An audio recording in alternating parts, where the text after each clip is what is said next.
intelligence to be taught in schools. Now, with a raise of hands, who here has experienced burnout, bullying, or anxiety? Now, if you take a look around, uh, you may realize you're not alone, and in fact, we're facing a global health crisis. Let's see what they say about that in the news recently.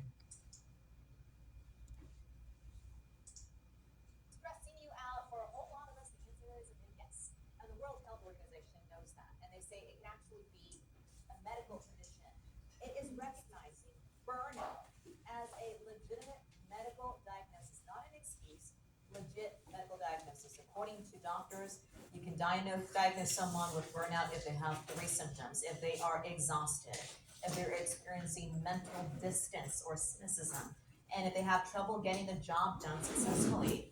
Doctors can only diagnose burnout though when it comes to work. They can't give you a note, at home. It only applies to work, not any kind of other life situations. Take the kids. No, not for kids. I know kids may be wondering that because there's a few more days left of school for Yes. some kids in Central Texas. That's right. And maybe you feel a little mental health day coming on later this Yeah, week. the teachers do for sure. Absolutely, yeah. Now, medical conditions are no laughing matter. It's no coincidence that adults in the workplace are facing burnout, where many of you just raised your hands earlier are students, and school's supposed to prepare us for a work-life environment. Recent investigations on adolescents' risk of school dropout have shown a high rate of burnout in students.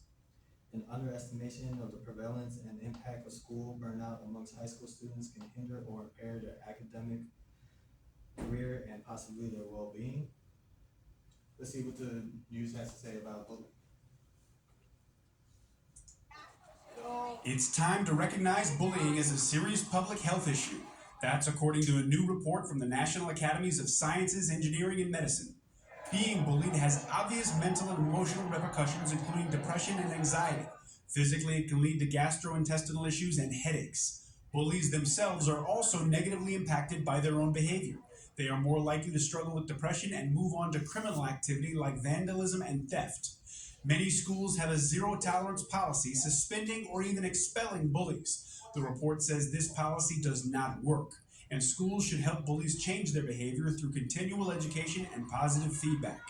This will help them build emotional intelligence. For today's Health Minute, I'm Reed Binion. Now, 15 to 23% of elementary students in the U.S. have experienced bullying, while 20 to 28% of high school students in the U.S. have experienced bullying.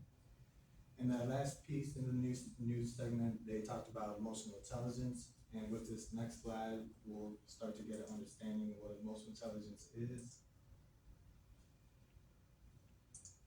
I can't breathe. I have migraines, numbness, weight loss. I live with it every day. The illness that I'm suffering from is an anxiety disorder, and it deserves to be treated like any other illness. But it's not.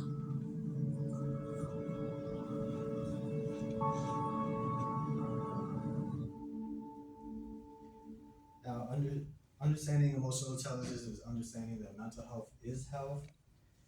While there's physical education and sexual education in schools, there should be emotional intelligence education in school.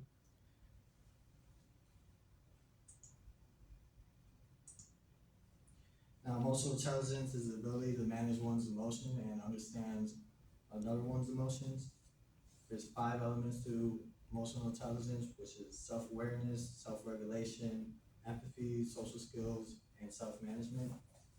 Some ways to practice emotional intelligence include accepting criticism and responsibility, moving on after making a mistake, and saying no when you need to, sharing your feelings with others, and solving problems in the ways that work for everyone, such as solving the global health crisis. Emotional intelligence versus bullying. Studies showing participants with lower emotional intelligence were more likely to be bullied, suggesting emotional intelligence protects against bullying victimization, and people with high emotional intelligence are less likely to have negative situations as well. People with high emotional intelligence are most capable of positive mental adjustment and have more positive social interactions. Studies suggest policies and interventions aimed at reducing school bullying should foster emotional intelligence. Emotional intelligence versus anxiety and burnout. Studies showing students with higher emotional intelligence are less likely to feel overwhelmed by school tasks, less likely to experience school anxiety, and more likely to exhibit resilience, which reduces burnout. Studies support emotional intelligence as a fundamental Edison variable with strong impact on students with school adjustments. The construct of social skills is an important factor in school adjustment and has a potential impact on the relationship between emotional intelligence and school.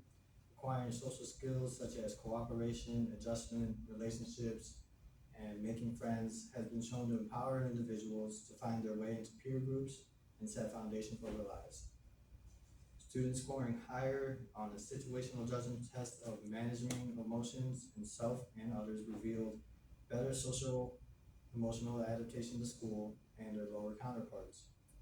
Studies precisely show that emotional regulation, knowledge, and skills that are potentially teachable are related to key dimensions of students' adaptation to school. This should be an interest to teachers of all levels from a developmental perspective because behaviors shown in high school and in the workplace are often related and rooted in earlier school development. The perception of how you and others should feel, or the perception of how you and others feel should be associated with increased feelings of confidence to handle diverse person, environment, and relationships because their informational components of emotions can act as an important source of info. Studies suggest one workshop focusing on expressing feelings and listening to others is an appropriate and helpful intervention and can raise levels of awareness and emotional intelligence in an individual, and this can be sustained over a year. Emotional intelligence had a positive relationship with leadership. Emotional intelligence should consider enhancing the diffusion of leadership concepts and opportunities throughout coursework in school. Higher emotional intelligence correlated with leadership self-efficacy and self-leadership, indicating that emotional intelligence may be a relevant aspect of leadership training for students. If you want, it ran out of storage, so I can record it on my phone and email it to you today.